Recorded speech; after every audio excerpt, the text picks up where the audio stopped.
Ang Diyos natin ay hindi nananahimik.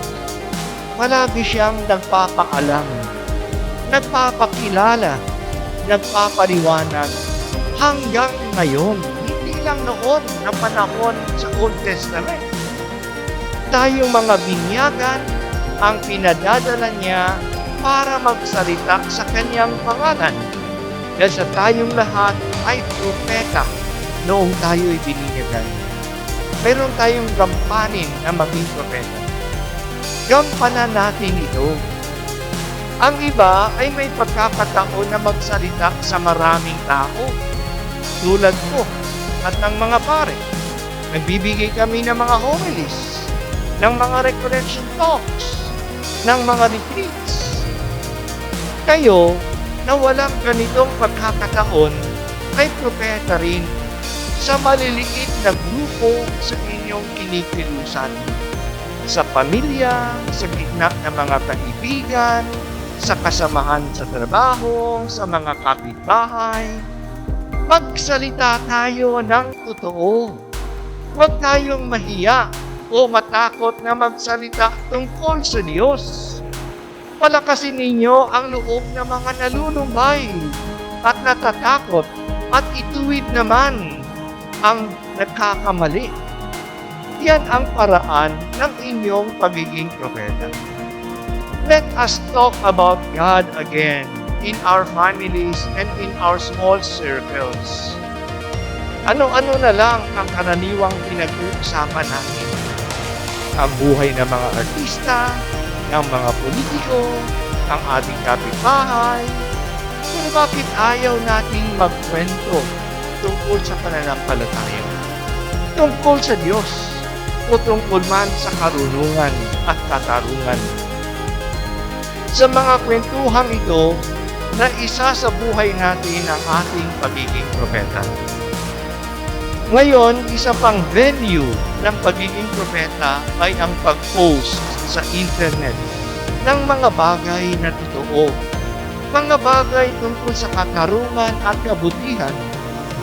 Mag-post ng salita ng Diyos, manindigan para sa pananampalataya.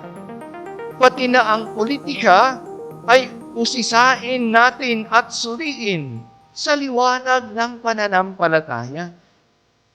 Kaya huwag mahiya o matakot na mag-post ng paninindigan na nakabase sa katotohanan at sa katwiran, kahit na sa larangan ng politika.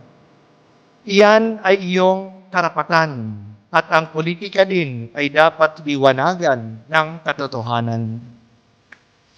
Hindi madali na maging propeta ngayong panahon natin na nandyan na nakaabang ang mga trolls na binabash ang mga independent-minded.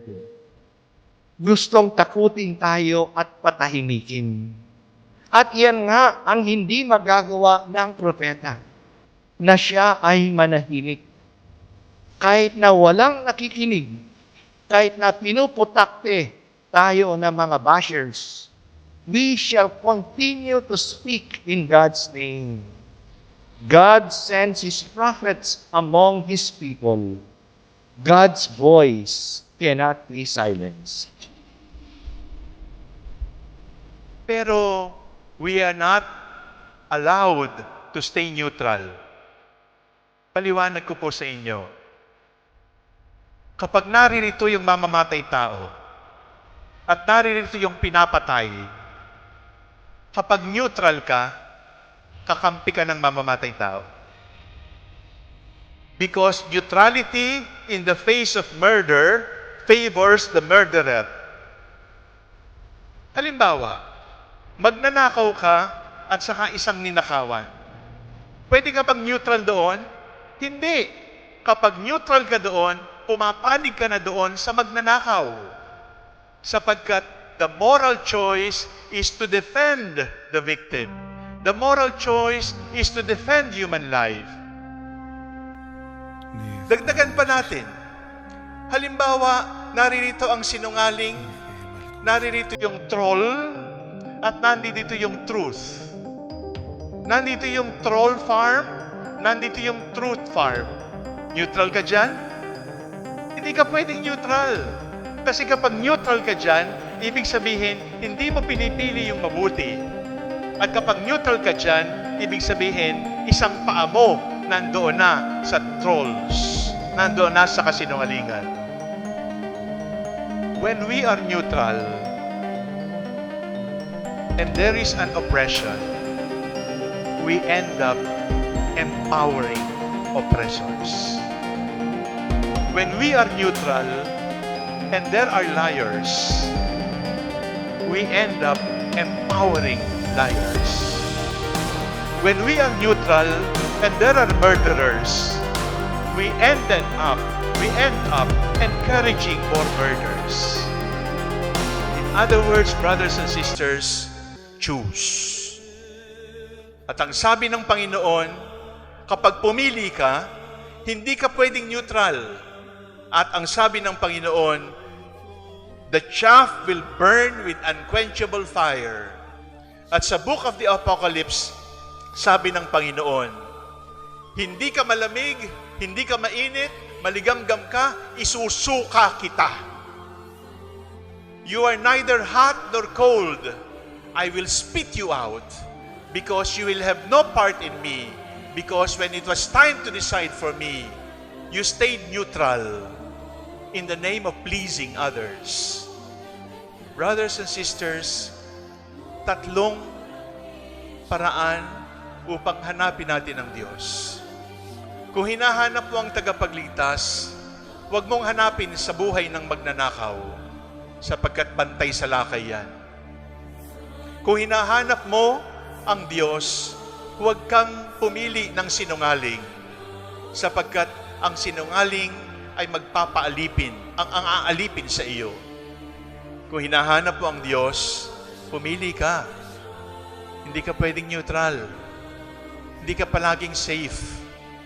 Hindi pwedeng sumasamba ka kay Kristo, sumasamba ka rin kay Buddha. Hindi pwedeng sumasamba ka sa 10 utos, sumasamba ka rin sa kasalanan. Because when we are neutral, we empower the oppressor. When we are neutral, we enable more murders. When we are neutral, we promote more lies. Ibig sabihin, magpasya. Mga minamahal kong kapatid, decide. It is a moral choice. At dapat, piliin natin ang Diyos. Maliwanag naman, pumipikit ka pa. Kailan ka pa maninindigan kapag wala ka ng ibubuga?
Ang simbahan hindi dapat makialam sa politika.